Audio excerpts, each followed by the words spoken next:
दिवाली से पहले शेतकरियों को अनुदान मिलना चाहिए था, लेकिन अनुदान नहीं मिलने की वजह से आज शेतकरी काफ़ी परेशानियों का सामना कर रहे हैं, जिसको देखते हुए राष्ट्रवादी कांग्रेस पार्टी के जिला अध्यक्ष कपिल भैया अकात इनके अध्यक्षता में यहाँ पर आज काले झंडे बताकर सरकार का जाहिर निषेध किया जा रहा है। चलिए हमारे न्यूज़ के ज़रिए हम कपिल भैया अकात से बातचीत करते हैं।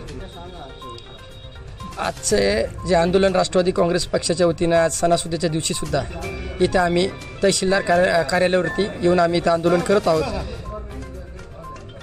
ह्या पावसाळ्यामध्ये सरासरीपेक्षा जास्त पाऊस झालेला आहे आणि सर्वच महाराष्ट्रामध्ये आणि त्यातल्या त्यात परतूर तालुक्यामध्ये ओला दुष्काळ पडलेला आहे आणि सर्व पिकं हाताशी आलेली पिकं सर्व शेतकऱ्यांचे तोंडाशी घास आलेलं सुद्धा निघून गेलेलं आहे। अगदी दिवाळी आज सुरुवात झालेली आहे आणि आतासुद्धा आम्ही इथं कार्यालयात आलेलो विचारपूस केली अधिकाऱ्याशी, तर आजच खात्यात पडणार आहे आणि आता 3 दिवस सलग बँकेंना सुट्टी आहे। म्हणजे एक तर ही दिलेली एक तर टुसपुंजी मदतसुद्धा हे सुद्धा शासन शेतकऱ्यांच्या खात्यामध्ये टाकण्यात अपयशी ठरलेले आहे। म्हणून आजच्या आज जर शेतकऱ्यांची दिलेली जी मदत आहे ती त्यांच्या खात्यात नाही जर पडली तर राष्ट्रवादी काँग्रेस पक्ष आणखी तीव्र आंदोलन करणार आहे, याची शासनाने दखल घेण्यात येईल। यावर्षी ऑगस्ट सप्टेंबरमध्ये झालेल्या अतिवृष्टीमुळं शेतकऱ्यांची खरीप पिके नष्ट झालेली आहेत। त्यामुळं शेतकरी आज हलाखीच्या परिस्थितीत जगत आहे। या शेतकऱ्यांना फडणवीस सरकारनं जी मदत घोषित केली ती अत्यंत तुटपुंजी आहे।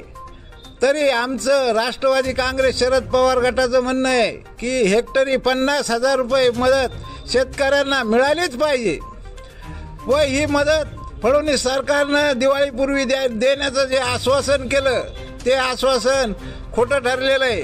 दिवाळीच्या आज उद्यावर दिवाळी आली, आजही शेतकऱ्याच्या खात्यात अनुदानाची रक्कम पडलेली नाही। तरी आम्ही या निवेदनाद्वारे विनंती करतो की शासनानं भरघोस मदत शासनाला द्या। आज दिवाळीच्या तोंडावर शेतकऱ्यांच्या लेकरा बाळांना फटाकड्याला तर सोडाच, किराणा सामानाला सुद्धा आज शेतकऱ्याजवळ पैसा नाही।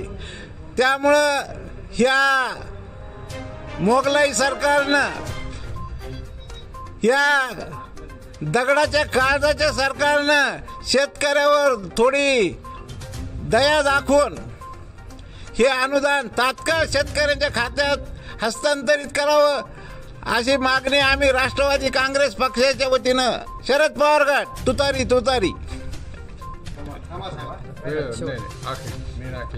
आज या ठिकाणी राष्ट्रवादी युवक काँग्रेस पक्ष शरदचंद्रजी पवार साहेब, जिल्हाध्यक्ष आमचे युवा नेते कपिलभाई आकात यांच्या नेतृत्वामध्ये शेतकऱ्यांच्या प्रश्नाबाबत अनुदानाबाबत व मदत निधीबाबत या ठिकाणी निवेदन व धरणे आंदोलन करण्यात आलेलं आहे। मी या ठिकाणी सांगू इच्छितो थोडक्यातच की राज्य सरकारने दिलेली आकडेवारी ही सपशेल खोटी आहे। ज्या पद्धतीनं राज्य सरकारनं अनुदान वाटपचा आकडा दिलेला आहे तो आहे 31,000 कोटीच्या पुढं थोडंफार, आणि परंतु जर हिशोब लावला तर 16,000 17,000 कोटीचा हा हिशोब येतो। म्हणजे दिशाभूल करणारा हा आकडा आहे। विशेष म्हणजे 1 रुपया विमा गेला कुठं, आणि विम्यापोटी त्यांनी जी नियमावली लावली, जो ट्रॅक लावला तो शेतकऱ्याच्या नुकसानीचा आहे। 50% लोकांनी विमा भरला, ही नुकसान भरपाई सरकार देणार का? शेतकऱ्याचं अतोनात नुकसान झालेलं आहे। जर शेतकऱ्यांना 50,000 रुपये हेक्टरी अनुदान मिळालं नाही तर राष्ट्रवादी शरद पवार पक्ष कपिल भैया आकात यांच्या नेतृत्वामध्ये तीव्र आंदोलन छेडण्यात येईल। धन्यवाद।